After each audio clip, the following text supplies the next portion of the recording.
তেলাওয়াত করে মহান আল্লাহ তার আমল নামায় 10 খতম কোরআনের সওয়াব দান করে। জোরে বলুন সুবহানাল্লাহ। এই সূরাটা ফজিলতপূর্ণ একটা সূরা। এই সূরার মাধ্যমে মহান আল্লাহ রাব্বুল আলামিন আপনার আমার নবী বিশ্ব নবী মুহাম্মদুর রাসূলুল্লাহ জোরে বলেন সাল্লাল্লাহু আলাইহি ওয়াসাল্লাম এই নবীকে মহান আল্লাহ আহ্বান করেছেন, সম্বোধন করেছেন। কারণ আমাদের নবীর যত নাম আছে এর মধ্যে অন্যতম একটা নাম হলো ইয়াসিন নবী। আমাদের নবীর যত নাম আছে এর মধ্যে একটা নাম হলো তাহা নবী। আল্লাহ রাব্বুল আলামিন আমাদের নবীর অনেক নাম আল্লাহ রেখেছে। আল্লাহ রাব্বুল আলামিন এই সূরার মধ্যে বিশ্ব নবী রাহমাতুল আলামিনকে আল্লাহ সম্বোধন করতেছে। সম্বোধন করে আল্লাহ বলেন, হে ইয়াসিন নবী, আমি আল্লাহ ওই কোরআনের কসম খাইলাম যে কোরআনটা বড় হিকমতওয়ালা, বড় কৌশল কোরআন। জোরে বলেন সুবহানাল্লাহ। আল্লাহ রাব্বুল আলামিন বলেন, ইয়াসিন ওয়াল কুরআনিল হাকীম।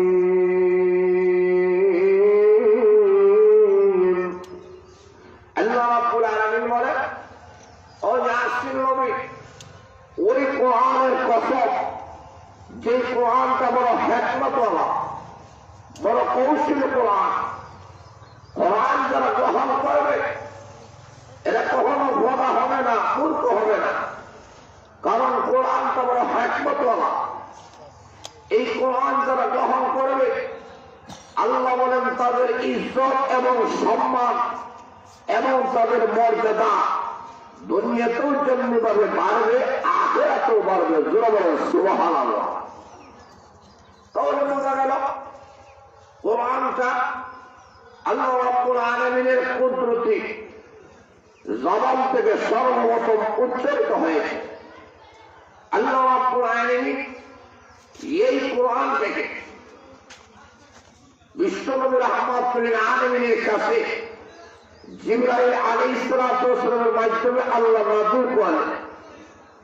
আল্লাহ বলেন, এই কোরআন থেকে রাখা হলো এমন একটা জায়গার মধ্যে যে জায়গা পর্যন্ত যাওয়া দুনিয়ার কোন মানুষের সম্ভব হবে না, এমন একটা জায়গার মধ্যে আল্লাহ কোরআন রেখেছেন। কারণ আল্লাহ জানে কিয়ামত পর্যন্ত সমস্ত বেঈমান কাফেররা চাইবে আল্লাহ কোরআনের আওয়াজকে মিটাইয়া দেওয়ার জন্য। কিন্তু আল্লাহ রাব্বুল আলামিন বলেন, এমন জায়গায় আমি আল্লাহ কোরআন রাখলাম এই জায়গা থেকে কিয়ামত পর্যন্ত কোরআন মিটানো কখনো সম্ভব হবে।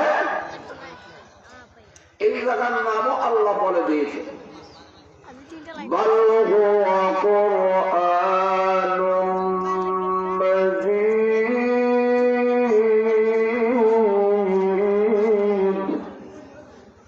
ফি লাওহিন মাহফুজ।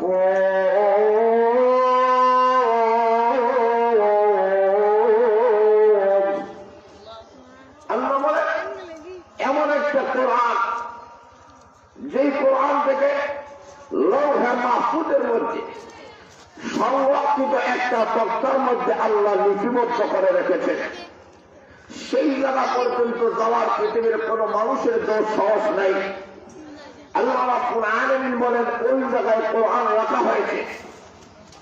কোরআনের পৃষ্ঠাকে জ্বালানো হবে, আলিম ওলামাদেরকে জ্বালানো হবে, পুরানো হবে, কিন্তু লৌহে মাহফুজ থেকে কোরআনকে মিটানো কখনো সম্ভব হবে না। যারা বলেন ঠিক না বেশি। আল্লাহ রাব্বুল আলামিন এমন একটা কোরআন দিলেন, এমন একটা কোরআন আল্লাহ দিলেন, এই কোরআন থেকে আল্লাহ বলে, দুনিয়ার মানুষেরা তোমরা দুনিয়াতে যাও, আমি আল্লাহ একটা রশি দিলাম, ওই রশিটাকে ধরবা, আবার জান্নাত পর্যন্ত আমি আল্লাহ পৌঁছালে দেব। واعتصموا بحبل الله جميعا। আল্লাহ বলে, অদুনিয়া মানুষেরা তোমরা ঐক্যবদ্ধভাবে আল্লাহর রশি থেকে তোমরা আঁকড়াইয়া দাও। এখানে আল্লাহর রশি বলতে আল্লাহর 30 পারা কোরআন আল্লাহ বোঝাইছে। কারণ আদম আলাইহিস সালামকে আল্লাহ যখন জান্নাত থেকে পাঠালেন, আল্লাহ বলেন, আদম তুমি দুনিয়াতে যাও, আমি আল্লাহ তোমার সাথে হুদা দিব, হেদায়েত দিব। হেদায়েত মানে হলো 30 পারা কোরআন। জোরে বলেন সুবহানাল্লাহ। আল্লাহ রাব্বুল আলামিন বলেন, এই পৃথিবীর মধ্যে সর্বপ্রথম মহান আল্লাহ রাব্বুল আলামিন যাকে মানুষ হিসাবে মহান আল্লাহ সৃষ্টি করেছেন, এর দিক দিয়ে উনি সর্বপ্রথম মানুষ, আবার ভিন্ন দিক দিয়া সর্বপ্রথম নবী। জোরে বলেন সুবহানাল্লাহ। আদম আলাইহিস সালাম সর্বপ্রথম মানুষ, আমার সর্বপ্রথম নবী। আমার মহান আল্লাহ রাব্বুল আলামিন বলেন, আদম আলাইহিস সালামকে মহান আল্লাহ সৃষ্টি করার পরে আল্লাহ বলেন, আমি তোমাকে জান্নাতের ভিতরে লুকিয়ে দিলাম, জান্নাতের ভিতরে সকল নিয়ামতগুলো গ্রহণ করো। কিন্তু একটা গাছ থেকে বললেন, এই গাছের দ্বারের কাছে কখনো যেও না। কিন্তু লক্ষ্য করা যাবে, আদম আলাইহিস সালাম জান্নাতের ভিতরে মহান আল্লাহ রাব্বুল আলামিন সর্বপ্রথম ঢুকাইয়া দিলেন। কিন্তু মহান আল্লাহ রাব্বুল আলামিনের একটা টার্গেট, একটা উদ্দেশ্য হলো, আল্লাহ বলেন, ইন্নী জাইলুন ফিল আরদি খলিফা। আল্লাহ বলেন, আমি মহান আল্লাহর ইচ্ছা হলো দুনিয়ার মধ্যে আমার প্রতিনিধি বানাবো, প্রতিনিধি সৃষ্টি করবো। মানব জাতিকে মহান আল্লাহ প্রতিনিধি হিসাবে নির্বাচন করেছেন। কিন্তু আল্লাহ সর্বপ্রথম জান্নাতের ভিতরে ঢুকাইলেন। কিন্তু মহান আল্লাহ টার্গেট দুনিয়ার প্রতিনিধি বানাবেন। কারণ মহান আল্লাহ রাব্বুল আলামিন আপনাকে আমাকে এমনি সৃষ্টি করেন নাই। মহান আল্লাহ রাব্বুল আলামিন আমাদেরকে সৃষ্টি করার কোন উদ্দেশ্য আছে কি নাই? বলিষ্ঠ আওয়াজে বলেন, আছে কি নাই? আল্লাহ রাহমাতুল আলামিন ওয়ালা দুনিয়া মানুষেরা, মহান আল্লাহ রাব্বুল আলামিন তামাম পৃথিবী মহান আল্লাহ কেন বানাইছেন এবং আমাদেরকে মহান আল্লাহ কেন বানাইলেন? আল্লাহর নবী বলেন, আদ-দুনিয়া খুলিকাত লাকুম ওয়া আনতুম খুলিকতুম লিল আখিরাহ। আল্লাহর নবী বলেন, তামাম পৃথিবীর মধ্যে যা কিছু আছে সবগুলা তোমাদের জন্য আল্লাহ বানাইছেন। এই পৃথিবীতে যা কিছু আছে সকল মাখলুকাতগুলোকে আমার মহান আল্লাহ রাব্বুল আলামিন আশরাফুল মাখলুকাত মানুষের জন্য আল্লাহ বানাইছেন। আল্লাহ বলেন, জমিন তোমার জন্য বানাইলাম, সাতটা আকাশ তোমাদের জন্য বানাইলাম, চন্দ্র তোমাদের জন্য বানাইলাম, সূর্য তোমাদের জন্য বানাইলাম, আপনি কখনো দেবে না তোমাদের জন্য বানাইছি। দুনিয়া মানুষেরা কোনো কিছুই আমি মহান আল্লাহ রাব্বুল আলামিন অন্য কারণে বানাই নাই। গোটা পৃথিবীর সবগুলো আমি আল্লাহ তোমাদের জন্য বানাইছি। কিন্তু তোমরা জানিয়ে নাও, তোমাদেরকে দুনিয়ার জন্য বানানো হয় নাই, তোমাদেরকে আবার মহান আল্লাহ আখিরাতের জন্য বানাইছেন। জোরে বলেন সুবহানাল্লাহ। গোটা পৃথিবীর সমস্ত মাখলুকাতের টার্গেট হলো আমরা আমাদের পিছনে গোটা পৃথিবী করতেছে। আর আল্লাহ বলেন, ও দুনিয়ার মানুষেরা, তোমাদের টার্গেট দুনিয়া নয়, তোমাদের অস্থায়ী জিন্দেগির টার্গেট হতে পারে না। তোমাদের আসল টার্গেট হলো স্থায়ী জিন্দেগি, জান্নাতি জিন্দেগি। জোরা বলেন ঠিক না ঠিক? আল্লাহ বুঝাই দিতে চায় যে মানুষের আসল টার্গেট এই দুনিয়া নয়। এই দুনিয়ার রং তামাশা, আনন্দ উল্লাস, হাওয়ায় খেলায় দুনিয়ার জীবন কাটাইয়া দিবা, দুনিয়ার পিছনে ঘুরবা। এই কারণেই তো আল্লাহ মানুষকে সৃষ্টি করার নাই। আল্লাহ মানুষকে সৃষ্টি করার উদ্দেশ্যই হলো আখিরাতের টার্গেট। বরাবর ঠিক না ঠিক? আখিরাত গ্রহণ করতে হবে। স্থায়ী জিন্দেগি আল্লাহ তোমাদের জন্য রেখেছেন। এই জিন্দেগির নাম হলো জান্নাতি জিন্দেগি। বরাবর ঠিক না ঠিক? আল্লাহ রাব্বুল আলামিন টার্গেট হলো দুনিয়ার মধ্যে আমার এক শ্রেণীর মানুষরা, এরা আমার প্রতিনিধি হবে। আমি আল্লাহ যে হুকুমগুলো আছে, এই হুকুমগুলা তারা দুনিয়ার মানুষের কাছে, এক মানুষ হয়ে আরেকজন মানুষের কাছে বাস্তবায়ন করবে। যারা বলেন ঠিক না ঠিক? আল্লাহ রাব্বুল আলামিন বলেন, এই টার্গেট আমি আল্লাহ মানুষের জন্য রেডি করে রেখেছি। আদম আলাইহিস সালামকে মহান আল্লাহ জান্নাত থেকে দুনিয়ার মধ্যে আল্লাহ পাঠাইয়া দিলেন। আর ডাক দিয়ে বলেন, রে আদম, তোমার সাথে হেদায়েত যাবে, কোরআন যাবে। এই কোরআনকে যারা কিয়ামত পর্যন্ত ধরবে, এই কোরআনটাকে আবার জান্নাতের মেহমান বানাইয়া দিবে। বোঝা গেল আমাদেরকে প্রত্যেকের টার্গেট বলা করা, প্রত্যেকের উদ্দেশ্য বলা জান্নাত। জান্নাতের ভিতরে এমনি এমনি যাওয়া যাবে না। জান্নাতের ভিতরে যদি যাইতে হয়, আল্লাহর চিজ করা কারণ থেকে আমরা গ্রহণ করতে হবে। জোরে বলেন ঠিক না বেদে? জীবনের শুরু থেকে নিয়ে শেষ পর্যন্ত আল্লাহর কালাম থেকে আমাদেরকে ধরতে হবে। আমরা যদি আল্লাহর কালাম ধরতে পারি, মহান আল্লাহ এই কালামের মাধ্যমে জান্নাত পর্যন্ত আল্লাহ পৌঁছে দিবে।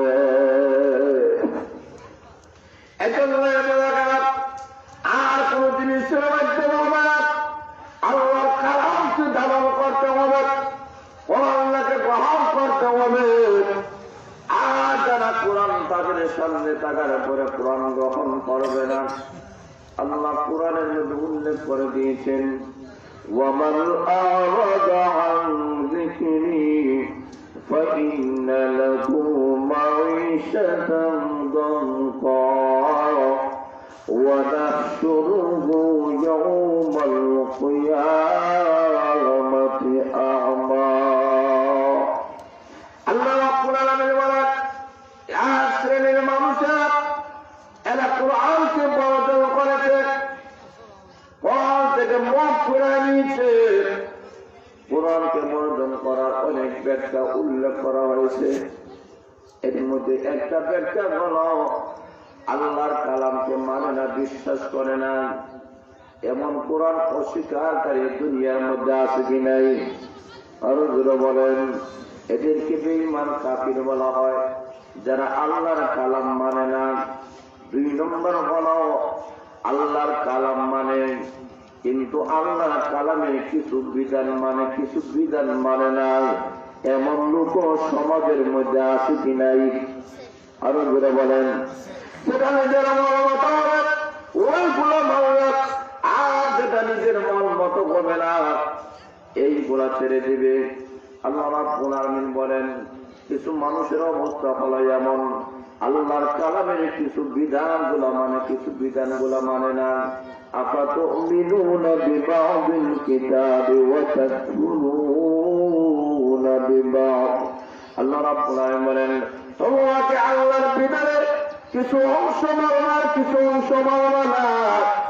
এমন যদি তোমাদের অবস্থা হয়, তাহলে তোমরা জানিয়ে নাও এই দুনিয়াতে হবে লাঞ্ছনা এবং বঞ্চনার জিন্দেগি, আখিরাতে জাহান্নামের লাঠি হতে হবে, চিরকালের জন্য জাহান্নামের লাঠি হতে হবে।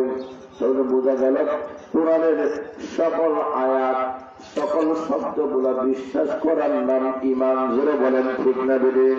কোরআন থেকে যে কোনো একটা শব্দ যদি কোনো মানুষ অস্বীকার করে, এই লোকটা ঈমানদার থাকবে না, বেঈমান কাফির হয়ে যাবে।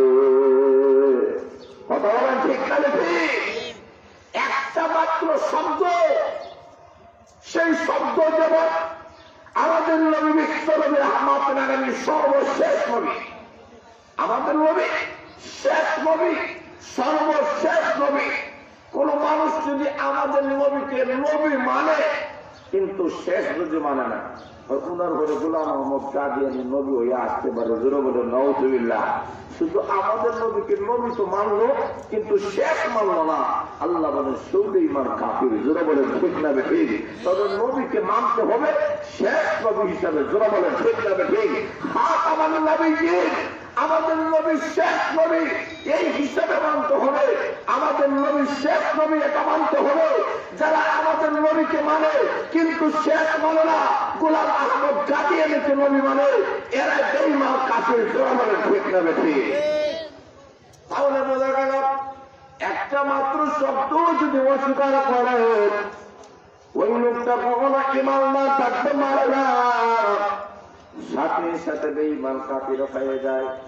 তাহলে বোঝা গেল 30 পারা কোরআনের সবগুলা আলহামদুলিল্লাহ রাব্বিল আলামিন থেকে শুরু করে মিনাল জিন্নাতি ওয়ান নাস পর্যন্ত 30 পারা কোরআনের 666 আয়াত সবগুলা বিশ্বাস করতে হবে। জোরে বলেন ঠিক না বেঠিক?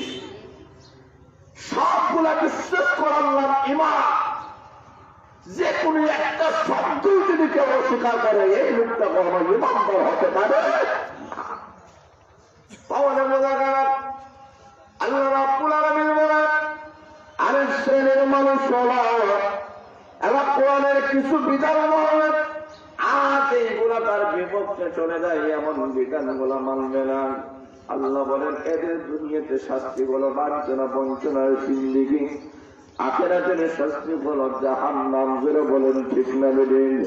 এখন আসুন 3 নম্বর আরেক শ্রেণীর মানুষ আছে, এরা মহান আল্লাহর 30 পারা কোরআন মানে, কোরআন থেকে অস্বীকার করে না, কিন্তু কোরআনের বিধান গুলার প্রতি আমল করে না। আমল বর্জনকারী উম্মত আছে কি নাই? কথা বুঝে না? আছে কি নাই? নমাজ পড়া হয়, নমাজের আয়াত মানেন, রোজার আয়াত গুলো মানেন, হজের আয়াত গুলো মানেন, কিন্তু আমাদের সমাজের অনেক মানুষ আছে আল্লাহ কোরআনের আয়াত বিশ্বাস করে কিন্তু আমল করে না, এমন লোক সমাজে আছে কি নেই? কথা বলে আছে কি নাই? একটা 5 বেলার নামাজ সুন্নত না ফরজ? কথা বুঝেন না? মনে হয় সুন্নত কি? জোরে হয়ে যাবো আরো জোরে বলেন। 5 বেলার নামাজ ধরা ফরজ এটা আমরা বিশ্বাস করি, কিন্তু সবাই করেনি। জোরে বলে করে। তাহলে বোঝা গেল কোরআন থেকে বিশ্বাস করে কি, কোরআনের বিধিবিধান বিশ্বাস করে কিন্তু আমল করে না, এরাও বোঝা গেল কোরআন থেকে এরাম করে, কোরআনকে বর্জন করে। জোরে বলেন ঠিক না বেঠিক? তাহলে বোঝা গেল যারা কোরআন বিশ্বাস করবে না এরা বেঈমান কাফির, চিরকালের জন্য জাহান্নামের আগুনের লাকড়ি হতে হবে। আর যারা কোরআন বিশ্বাস করে কিন্তু কোরআন অনুযায়ী আমল করে না, এরা যদিও কাফির নয় কিন্তু এরা গুনাহগার। জোরে বলেন ঠিক না বেঠিক? কিয়ামতের কঠিন ময়দানে জাহান্নামের শাস্তি ভোগ করা ছাড়া আল্লাহর তৈরি জান্নাতের মেহমান হতে পারবে না। কথা বলেন ঠিক না বেঠিক? তাহলে বোঝা গেল এইভাবে কোরআন সমাজের লোকের অবর নেই, আমরা কোরআন থেকে বিশ্বাস করি ঠিক কিন্তু কোরআনের মধ্যে আমল নেই। আমার সময় আল্লাহ রাব্বুল আলামিন বলে যা দুনিয়ার মধ্যে আমি মহান আল্লাহ রাব্বুল আলামিন তোমার সাথে সাথে আমি আল্লাহ হেদায়েত দেব। আমি আল্লাহ রাব্বুল আলামিন বলেন হেদায়েত দিবেন।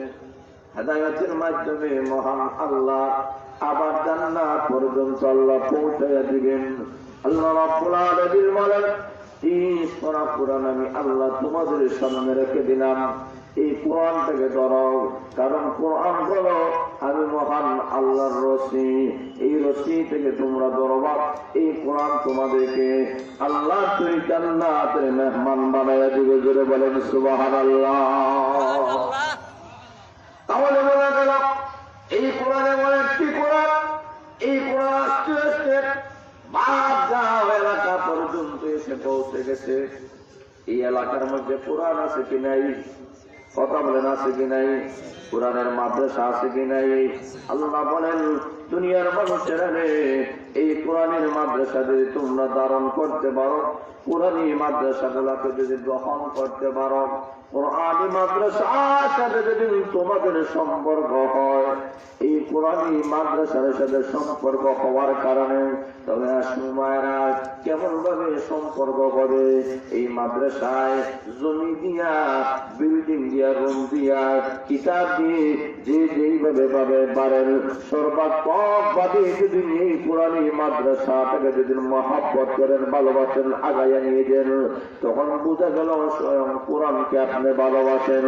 আর যারা কোরআনকে ভালোবাসেন, কিয়ামতের কঠিন ময়দানে এমন কোরআনটাকে রেখে আল্লাহ তিনি জান্নাতের মেহমান যাবেন, জান্নাতের মেহমান জান্নাতের ভিতরে যাবে না, বরং কোরআন কিয়ামতের কঠিন ময়দানে মহান আল্লাহ রাব্বুল আলামিনের সাথে সুপারিশ করবে, প্রভু গো, আমি সেই কোরআন, যে কোরআন থেকে এই লোকটা তেলাওয়াত করেছে, আমি সেই কোরআন, যে কোরআন থেকে লোকগুলা হেফাজত করেছে, আমি সেই কোরআন, যে কোরআনকে মুখস্থ করবে ছাত্ররা, তাদের পিছনে টাকা পয়সা খরচ করেছে, জমি দিয়েছিল, বিল্ডিং দিয়েছিল, আয় আল্লাহ তাদের বেলায় আমি কোরআন সুপারিশ করতেছি। আল্লাহ বলেন, কোরআন তুমি যেহেতু তাদের পক্ষে সুপারিশ করতেছ, আমি মহান আল্লাহ তোমার সুপারিশ কবুল মঞ্জুর করে তাদের সবাইকে জান্নাতের মেহমান বানাইয়া দিলাম। তাহলে বোঝা গেল এই কোরআনে মাদ্রাসার দাম আছে কি নাই? জোরে বলেন, আছে কি নাই? এই কোরআন যে জায়গার মধ্যে হয়ে গেল, এই জায়গার দাম মহান আল্লাহ বাড়াইয়া দিলেন। আল্লাহ রাহমাতুল্লাহির কাছে মহান আল্লাহ কোরআন নাযিল করেছেন। আল্লাহ বলেন, কোরআনের কারণে নবীর দাম আমি আল্লাহ বাড়াইয়া দিলাম। বলে বলেন সুবহানাল্লাহ। 2 নম্বর হলো যে জায়গাগুলোর মধ্যে আল্লাহ কোরআন নাযিল করেছেন, মক্কাতুল মুকাররমা, মদিনাতুল মুনাওয়ারার মধ্যে 2টা জায়গার মধ্যে আল্লাহ কোরআন নাযিল করেছেন। এই 2টা জায়গার দাম কমছে না বাড়ছে? আরো যারা বলেন। এই নম্বর হলো যেই সময়ের মহান আল্লাহ কোরআন নাযিল করলেন, ওই সময়ের দাম আমি মহান আল্লাহ রাব্বুল আলামিন বাড়াইয়া দিলাম। যে রাত্রিতে আল্লাহ কোরআন নাযিল করেছেন, অন্যান্য রাত্রে সেই রাত্রির দাম আছে কি নাই? আরো যারা বলেন। তাহলে বোঝা গেল কিয়ামত পর্যন্ত যে মানুষগুলা কোরআন গ্রহণ করবে, আল্লাহ বলেন এই মানুষের দাম অন্যান্য মানুষের চেয়ে বেশি হয়ে যাবে। কিয়ামত পর্যন্ত যেই জায়গার মধ্যে কোরআনী মাদ্রাসা হবে, কোরআনী মক্তবগুলা তৈরি হবে, এই জায়গার দাম অন্যান্য জায়গার চেয়ে বেড়ে যাবে। জোরে বলেন সুবহানাল্লাহ। এই জায়গার মধ্যে কোরআনের আলোচনা হবে, যেই সময়ে কোরআনের আলোচনা হবে, এই সময়ের দাম আল্লাহর কাছে বেশি। জোরে বলেন ঠিক না বেশি? লক্ষ্য করে দেখেন, আল্লাহ রাব্বুল আলামিন এক শ্রেণীর ফেরেশতারা চতুর্দিক দিয়ে ঘোরাফেরা করে, এমন এক জায়গার মধ্যে আসিয়ে দেখে মাত্র এলাকার মধ্যে মাদ্রাসার উদ্যোগে আলোচনা চলতেছে, কোরআন হাদিসের আলোচনা। এরা মহান আল্লাহ রাব্বুল আলামিনের কাছে বলে, প্রভু গো, এই জায়গার মধ্যে তোমার আলোচনা এবং তোমার নবীর আলোচনা হইতেছে, তোমার কোরআনের শরাফত আলোচনা হইতেছে। আল্লাহ ডাক দিয়ে বলেন, রে ফেরেশতারা, এরা এই মাহফিলে বসে আছে, কেন বসে আছে? ফেরেশতারা বলে, আল্লাহ এরা জান্নাতের আশা করে। জোরে বলেন সুবহানাল্লাহ। আল্লাহ রাব্বুল আলামিন বলেন, তারা কি চায়? জাহান্নামের আযাব থেকে তারা পানা চায়। আমার মহান আল্লাহ রাব্বুল আলামিন বলেন, ও ফেরেশতারা, এই জায়গার মধ্যে কোরআনের মাহফিলের আয়োজন হয়ে গেছে, এই জায়গার মধ্যে আমি আল্লাহর পক্ষ থেকে সকিনা নাযিল করে দাও। আরো জোরে বলেন, আমার রহমত দ্বারা তাদেরকে তাকিয়ে নাও আর তাদেরকে জানিয়ে দাও আমি মহান আল্লাহ তাদের পিছনের গুনাহ মাফ করে দিলাম। তাহলে বোঝা গেল কোরআনের মাহফিলের মধ্যে বসলে সব না গুনাহ। আরো জোরে বলেন, সব। পৃথিবীর মধ্যে যত কিতাব গুলো আছে, কোন কিতাব পড়লে এই পরিমাণ সব নাই। আল্লাহর কালাম তেলাওয়াত যদি করা হয়, এই কালাম তেলাওয়াতের মধ্যে সব আছে। এমন শুনবায়রা, আমার মহান আল্লাহ রাব্বুল আলামিন বলেন, ইয়াসিন, ও ইয়াসিন নবী, ওয়াল কুরআনিল হাকীম। নবীজি, ওই কোরআনের কসম খাইলাম যে কোরআনটা বড় হিকমতওয়ালা, বড় কৌশল কোরআন। কোরআন যারা লেখাপড়া করবে এরা কখনো পোকা পাবে না, মূর্খ হবে না, ব্যাকল হবে না। বরং কোরআন যারা গ্রহণ করেছে এরা দুনিয়াতেও সফল, আখিরাতেও সফল। জোরে বলেন ঠিক না বেঠে? এখন কোরআন কোন মূর্খ হতে পারে না, কোন ব্যাকল হতে পারে না। বাদশা কত বড় অস্ত্র ছিল, একদিন মন্ত্রীকে ডাক দেয়, বলে রে মন্ত্রী, বলতো দেখে এই নদীর মধ্যে ওই বালতি পানি পাবে। মন্ত্রী বলে, বাচ্চা জাহাপনা না দেখেছে বলা যাবে না, এমনি শুধু একটা বাচ্চা সামগ্রী দিয়ে যায়। ডাক দিয়ে বলে, বাবা রে তুমি কই যাও, কোথায় লেখাপড়া করো না? মাদ্রাসায় লেখাপড়া করে। জোরে বলেন সুবহানাল্লাহ। এমনি বাচ্চা আকবর বলে, তবে তুমি বলো তো দেখি এই কুয়ার মধ্যে কতটুকু পানি পাবে, নদীর মধ্যে কতটুকু পানি পাবে? ওই ছোট বাচ্চা মাদ্রাসা ছোট বাচ্চা রাখতে বলে, বাচ্চা আকবর এই যে নদী অথবা কুয়া হোক, এই নদী যে পরিমাণ বড়, বালতিটা যদি ওই পরিমাণ বড় হয় তাহলে এক বালতি পানি। জোরে বলে সুবহানাল্লাহ। আর যদি নদীর অর্ধেক হয় তাহলে 2 বালতি। বাচ্চা রাখতে বলে, রে বাবা তোমার ভিতরে তুই জ্ঞান আর পরিমাণ কিভাবে বলো? বুঝতে পেরেছি, কারণ তুমি না কোরআনের মাদ্রাসায় পড়ো, এই কারণে তোমাকে মহান আল্লাহ এত জ্ঞান বুদ্ধি দান করেছেন। এমনি বাচ্চা ডাকতে বলেন, তুমি যদি বড় কথা আমি তোমাকে এই মন্ত্রী বানায় দিতাম। করে বলেন সুবহানাল্লাহ। তাহলে বোঝা গেল মাদ্রাসায় ছোট ছোট বাচ্চারা যদি লেখাপড়া করে তাদের এই পরিমাণ জ্ঞান, এই পরিমাণ পরিমাণ হয়ে যায়। যেটা বলেন সুবহানাল্লাহ। লক্ষ্য করে দেখান, মাদ্রাসায় লেখাপড়া করার মাধ্যমে কোন ছাত্ররা টাকা দেয় না, আলিম ওলামারা টাকা দেয় না। আমারা সুলক্ষ্য করে দেখান, মাদ্রাসায় যারা লেখাপড়া করে মওলানা হয়েছে, হাফিজ হয়েছে, আলিম হয়েছে, আল্লাহ রাব্বুল আলামিন তাদের সম্মান আর মর্যাদা এমন ভাবে বাড়াইয়া দিলেন। লক্ষ্য করে দেখেন, আমরা তো মনে করি মসজিদের ইমাম সাহেবকে আমরা মনে করি সাধারণ ইমাম। আসলে সাধারণ ইমাম নাই। আজকে যে আমরা আসরের নামাজ পড়েছি হুজুরের পিছনে দাদা মিয়া হবিপুর মাদ্রাসার সুনামধন্য মুহতামিম সাহেবের পিছনে আমরা আসরের নামাজ পড়েছি। এখন আসল মায়েরা কত টাকা ময়না, কত পয়সা বলা, কত জ্ঞানী গুণী মানুষ, হুজুরের পিছনে আমরা নামাজ পড়েছি। যারা বলেন ঠিক না বেড়ে? হুজুর সামনে আমরা পিছনে। তোর বোঝা যায় ইমাম বলে সম্মান মর্যাদা কমে না বাড়ে? আরো যারা বলেন ইমাম মানে বলো আগে, উনি সব সময় আগে। দুনিয়াতে যেমনি বলে আগে, আখেরে তো উনি আগে থাকবেন। কিয়ামতের কঠিন দিনে আল্লাহ রাব্বুল আলামিন আলেম ওলামাদেরকে আল্লাহ ঘোষণা করবেন, আলেম ওলামারে তোমরা ছিলাই আমার হাল, কারণ আমার কোরআনের বাণীগুলো মানুষের কানে কানে পৌঁছেছিল। তোমরা তো সূরা ফাতিহা শিখাইয়াছ, তোমরা তো সূরা ইখলাস শিখাইয়াছ, তোমরা তো তাকাসুর শিখাইয়াছ, তোমরা তো সূরা ইয়াসিন শিখাইয়াছ। আমার কালাম মানুষের কাছে কাছে, মানুষের দ্বারে দ্বারে গিয়ে পৌঁছে দিয়েছ। হে আলেম ওলামারা, আজকে হাসরের ময়দানে আমি মহান আল্লাহ তোমাদেরকে ইজ্জত দিতে চাই। জোরে বলেন সুবহানাল্লাহ। কেমন ভাবে ইজ্জত দিব? আমি মহান আল্লাহ তোমাদেরকে জান্নাতের মেহমান বানাইয়া দিলাম। তাহলে বোঝা গেল আলেম ওলামারা অনেক দুনিয়াতে যেমনি মানে উনি আগে সর্বাধিক দিয়ে উনি আগে লক্ষ্য করে দেবেন জানাজার নামাজ যখন শুরু হয়ে গেল এমনি লক্ষ্য করে দেখেন কত টাকাওয়ালা পয়সাওয়ালা কত জ্ঞানী গুণী বুদ্ধিজীবীরা সবাই কিন্তু পিছনের কাতারে, ইমাম সাহেব আলিম কিন্তু সামনের কাতারে। কথা বলেন ঠিক না? বলেন এমন লক্ষ্য করে দেখেন সর্বদিক ইমাম সাহেব আপনি যদি উজ্জ্বল নামাজ পড়েন ইমাম সাহেব, আপনি যদি জানাজার নামাজ পড়েন ইমাম সাহেব, আপনি যদি পাঁচ বেলা নামাজ পড়েন ইমাম সাহেব, সর্বক্ষেত্রে দেখা যায় আলিম ওলামারা সবার আগে থাকেন। তাহলে আল্লাহ রাব্বুল আলামিন আলিম ওলামাদেরকে কোরআন হাদিসের শিক্ষা দেওয়ার কারণে, কোরআন হাদিস শিক্ষা গ্রহণ করার কারণে এই আলিম ওলামাদের সম্মান মর্যাদা কমছে না বাড়ছে? আরো জোরে বলেন কমছে না বাড়ছে?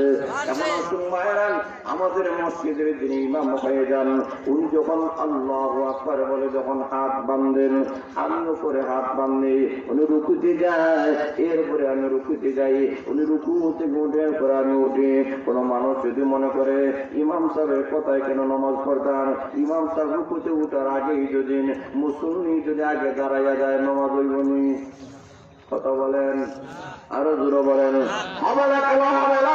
এখানে ইমাম সাহেবকে কমান্ডারি করে মানতে হবে।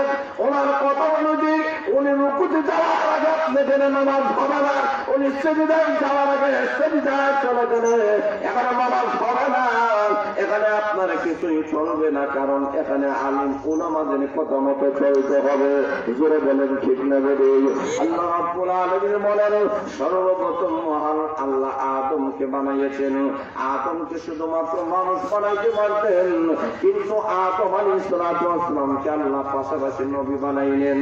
কেন বানাইলেন? আল্লাহ বুঝাইতে চায়, আল্লাহ বুঝাতে চায় ওরে আদম তোমার যত সন্তানগুলো আসবে এই সন্তানগুলোকে জান্নাত পর্যন্ত পৌঁছাতে বলে শুধুমাত্র মানুষ হলে হবে না, নবুয়তের দরকার আছে। যারা বলেন ঠিক না? বেরে শুধু মানুষ হলে হবে না, কোরআনের দরকার আছে। যারা বলেন ঠিক না? বেরে তাহলে বোঝা গেলাম আমাদের সমাজের গোটা বিশ্বের সমাজের সকল মানুষদেরকে যদি জান্নাত পর্যন্ত পৌঁছতে হয় আর কোনো পথ নাই, আর কোনো মত নাই, একটা মাত্র পথ এবং মত, সেটার নাম হলো আল কোরআন।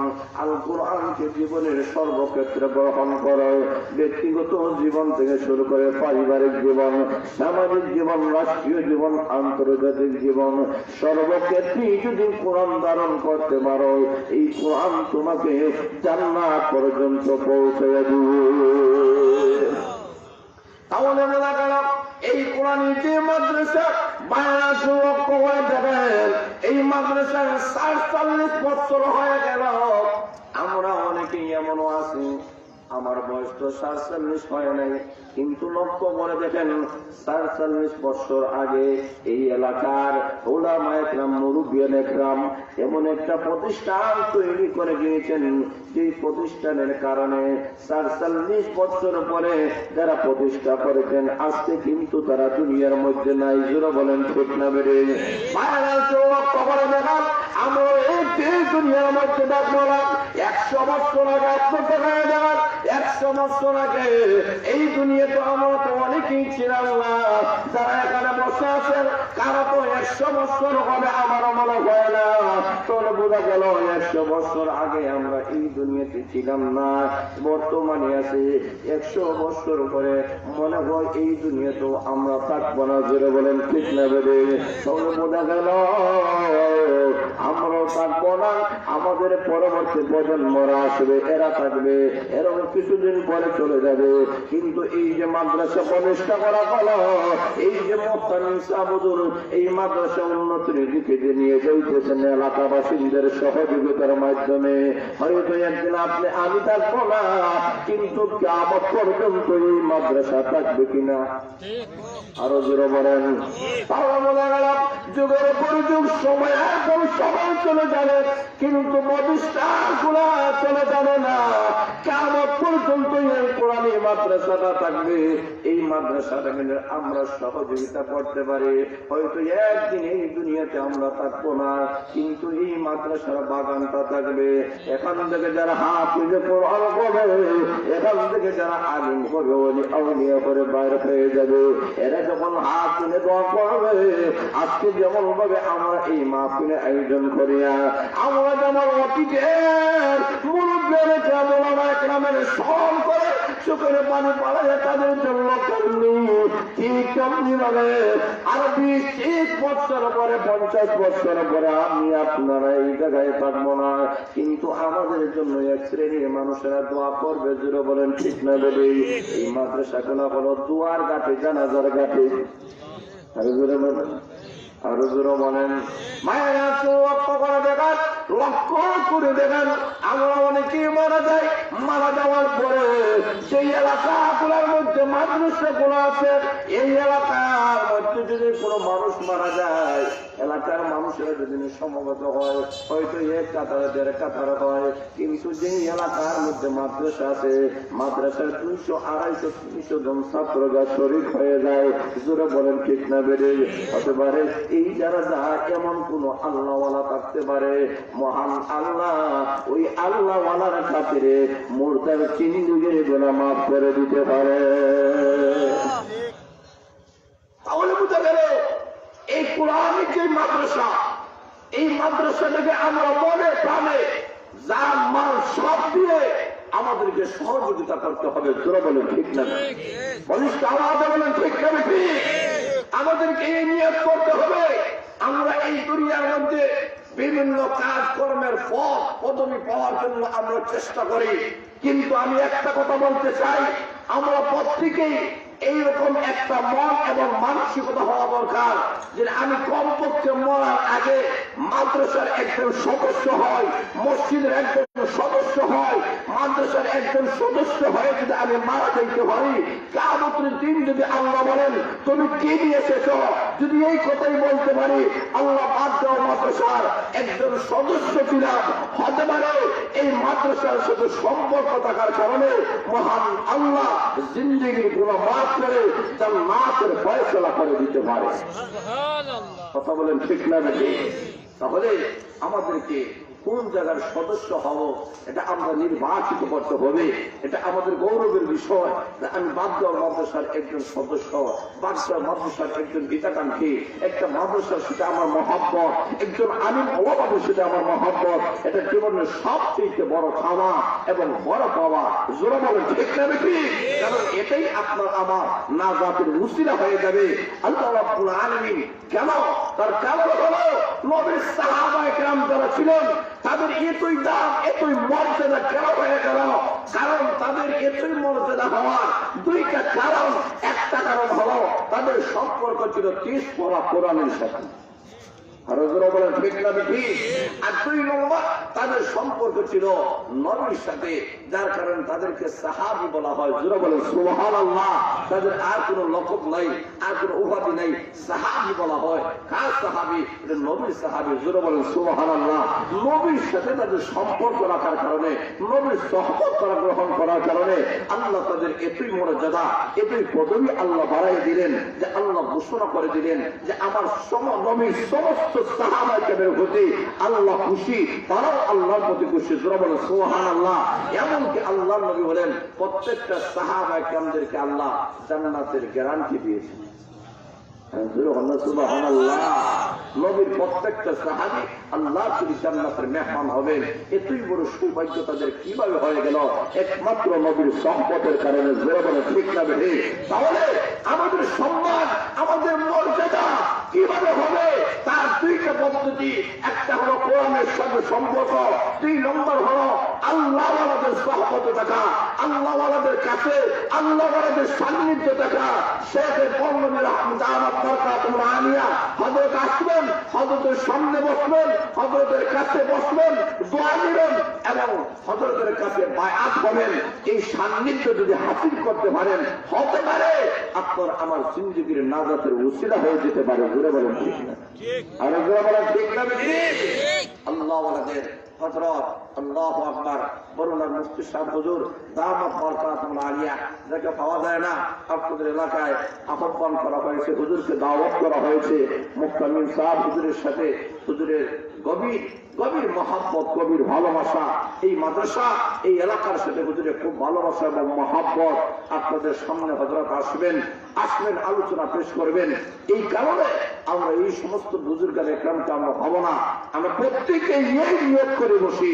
তো হুজুর আসবেন, হুজুরের নসিহত শুনবো, দোয়া শুনবো, হুজুরের কাছে আমরা বায়াত পাবো। সবাই হতে রাজি আছেন তো ইনশাআল্লাহ? কারা কারা রাজি? হাত তুলে দেন, হাত তুলে দেন। নারে তাকবীর, দিন ইসলাম, দিন ইসলাম। হাত নামান। কারণ মায়েরা, এই দুইটা পথ ছাড়া আমাদের আর কোন পথ নাই।